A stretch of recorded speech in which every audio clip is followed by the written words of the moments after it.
Hi everybody, this is Rachel from Diamond K Folk Art, and I thought I'd give you a little tour of the Scenes of Country Life casket that I just got done. I really love this casket. It's very special to me. It's humble, like myself, all my favorite things from growing up. Wild turkeys on the front, sunflower, because my daughter Pip loves sunflowers. The barrage was not found in my youth here in the United States. It's kind of my homage to 17th century. You got to have a barrage on there. And then I have lots of birds and bugs and things. I designed this casket. I thought, well, you know, I've always loved the just the flat satin stitch caskets, but I really hate satin stitch. So I thought, you know what, this is a small one, so I'll do this one in the satin stitch. And you know what, this is the most challenging. This is even more challenging than that one over there, the beadwork casket. It's just so small and so tiny, and everything is just so small, and it was really a challenge scaling down my threads and gimps and things in order to, I mean, here's my pinky, and that's the size of the gimps, you know, so really had to scale down my threads for this casket. I designed it with one big cartouche here on the top, and this is myself, ideally, you know, hello, I don't look like that in person at all. These are 3 Suffolk sheep down here. This is my Kiko Buck Luke, and this is my Kiko Doe Maisie. Pond of swans, because I love swans. We've got acorn trees. I'm picking, actually I was picking, and now I'm holding a wild strawberry, because that was one of the things with my paw. I would go hunting, and you know, here I'd be bent over picking wild strawberries instead of, you know, watching for a deer or whatever. So and then the windmill there is, I always loved this style, this early style of windmill, and I actually saw a couple on a trip to Paris. So I'm like, you know, that, not from my childhood either, but it just has to go on this casket. So the design itself, including this cartouche treatment, I was really inspired when I went to Strangers Hall in Norfolk one year. They have some amazing embroideries there. And one of them is a mirror, and it has these great cartouches on it with this treatment, and then the wrap plates. There's just all sorts of just fantabulous things going on. And so that really inspired me for this casket. And so there's satin stitch flowers, and then there's a lot of pearl work with silk wrap pearls, different colors of pearls. And of course I did date it. Now this is funny because I started this year before last, and I thought I'd have no problem getting it done by 2022. And so I actually pricked that into my fabric. So I had to put 2022 on there, even though I finished it in 2023, but I was working on it then, so I guess it still applies. So the front is fishing, me fishing, plenty of day spent fishing. We stayed fishing until we caught our supper. I'm not saying I like fishing, because I really don't, but that was a big part of growing up, was going fishing all the time. Milking cows. This side, oh, I love this snail. You know, anybody knows me knows that I just love snails. And look at that snail. I made some wrapped plate pearl, different colors that went with my silk wrap pearls. And then we have thistles, have a rooster, various flowers that may kind of resemble the wildflowers that I used to pick all the time. Iris, I love the iris. This is a traditional colorway and treatment of this motif in gimps, and it was super hard because it's just so tiny. And here's my grandpa out plowing the fields. The back is silk wrap cards. I've done a couple blog posts on these specific designs and inspirations behind this particular design here. So it's silk wrap cards plated together, and then they have some accents of the gummed silk, which is also a 17th century technique that I teach. And it was typical of these cards to have stems and leaves and such accented on the wrap cards in the gum silk. So that's the back. And then this side is iris. I do love iris. Here's some strawberries. Typical dog chasing the rabbit. The pansy in the middle. And then this one is the hunting panel. I don't know, you can see the bird he's shooting out there. I mean, typically at home, we never hunted ducks. We always hunted grouse. So this particular grouse is just out flying over the water. I really had a great time with this. The feet, my design turned, and then I carved the feet. Oops, sorry. And gilded the feet with 24 karat gold sheets, because, you know, it's got to be a little posh, even though it is humble. I like a little bling, just a little. So there's no escutcheon on this one. This particular casket is a thistle thread short flat casket, what people typically refer to as a harmony casket, because she teaches a harmony class with this casket. But I wanted mine, I don't know if you could tell, but I have hidden the hardware on the back. I've mortised it in, and then in the front I installed the period lock, and then I just have a, instead of a big escutcheon on the front taking up space, I just have a brass keyhole liner. The trim I'm really jazzed about on this piece. It's tortoiseshell. It is faux tortoiseshell for all you folks. I did not shell any poor little turtles for my casket. Okay, this is cellulose acetate, and a lot of museums use this if they have to repair like celluloid things, because those are very, you know, they tend to want to spontaneously combust and such, and so it is used to repair a lot of early tortoise pieces, and it was quite challenging, I'm not going to lie. Each piece, each singular piece had to be cut, fit, then glued, but then I couldn't glue it on until I had the other pieces cut and fit so I could fit them all together. The top is mitered here. The other ones are just lapped over each other.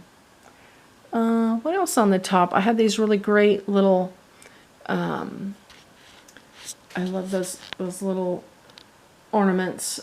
They're from passementerie work. A lot of tassels use them and such. It is a strip of vellum, which is a thin goat skin that I cut, and then I wrap it in soie ovale, which is a filament silk.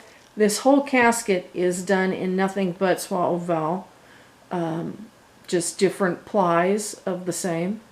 And then the way this is bent and folded and stitched together makes these cute little flowers. So that's the outside. And the inside, hopefully I'll be able to, probably not, hang on a second, let me put this down on something. I'll just get my my trusty thread box here, and now I can open it. So here is the inside. I'm going to try not to get myself in the mirror. And actually, I'll probably just take the mirror out in a second. But this is the interior. And the interior is inspired by a number of early caskets that I absolutely adore. This really light blush pink color is one. And then, oh boy, that makes it really, there. This overstuffed padding. In this particular configuration, a lot of caskets that I've studied have this overstuffed padding vertical aside the mirror in the lid. And then, of course, I cannot not have an octagonal treatment in the middle of one of my caskets. And I love this octagonal treatment with the mirrors. Usually they would have a kind of a pastoral or like a cityscape or something lithograph print on the inside, which would always be installed upside down, because then when you look through the mirrors, then they're right side up. Well, this is kind of deep, and you know, I'm really not going to be looking too much in there, you know. I really have to get my face down in there. So underneath the pad that I made, I installed my favorite watercolor from Miriam.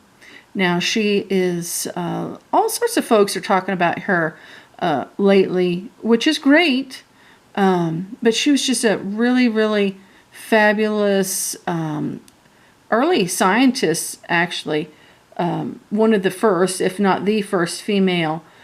She recorded life cycles of all sorts of different kind of bugs, and she did really, really beautiful. She was a wonderful artist.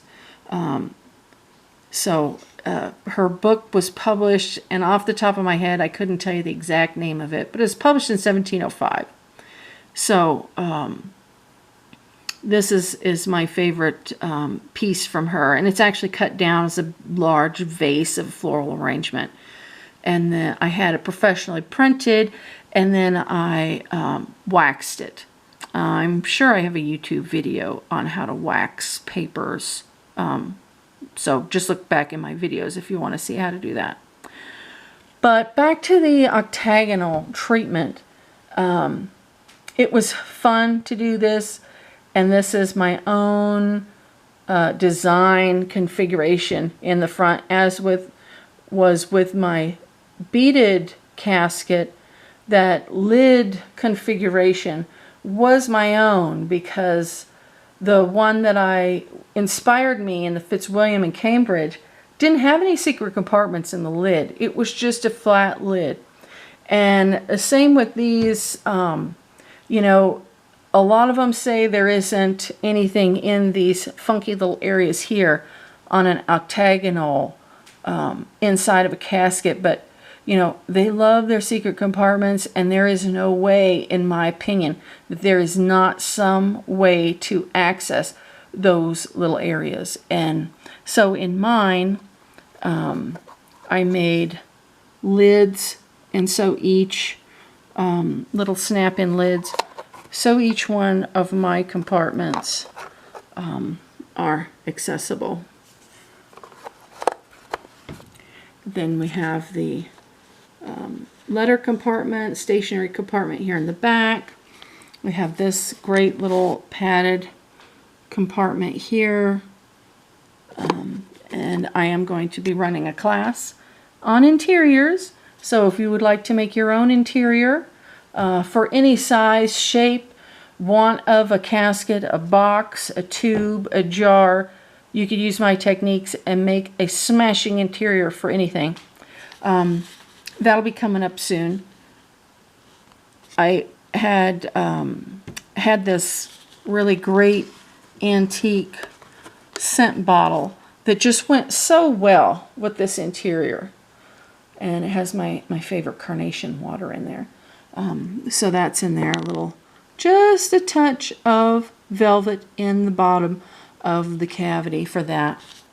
Now the lid is where it gets fun.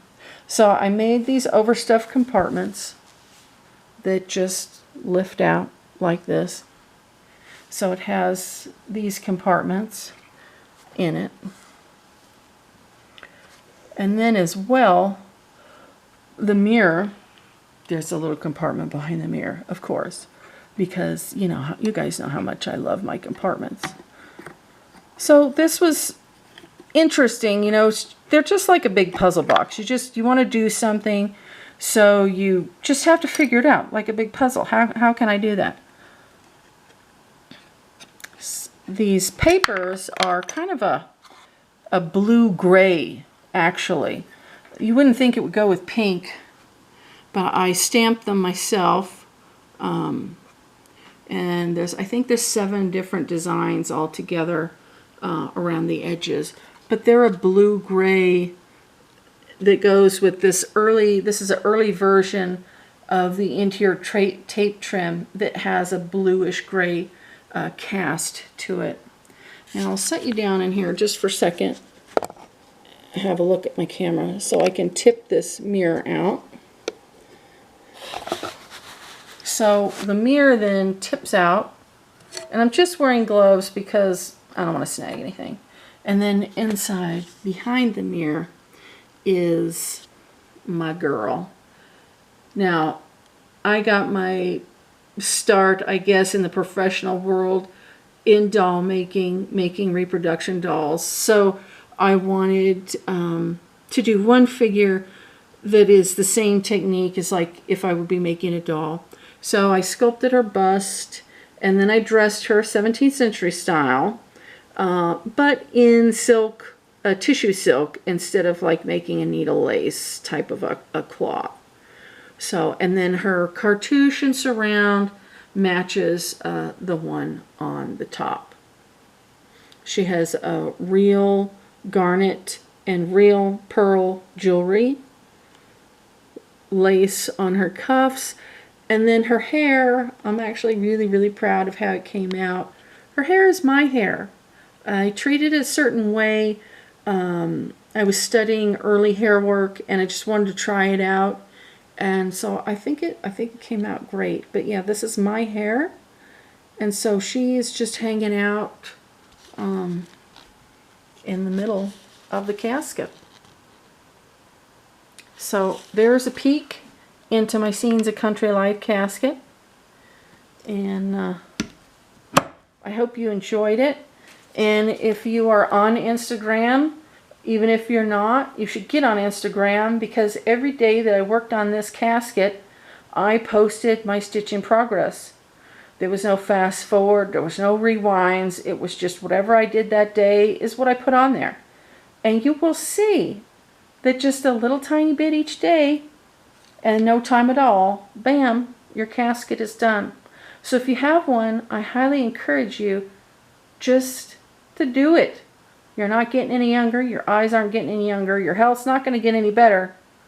So there's no day like today to begin your casket journey if you really want to do one. If you just want to think about it and have fun planning it, then that's great too, because there's a lot of fun and there's a lot of things to do, to think about.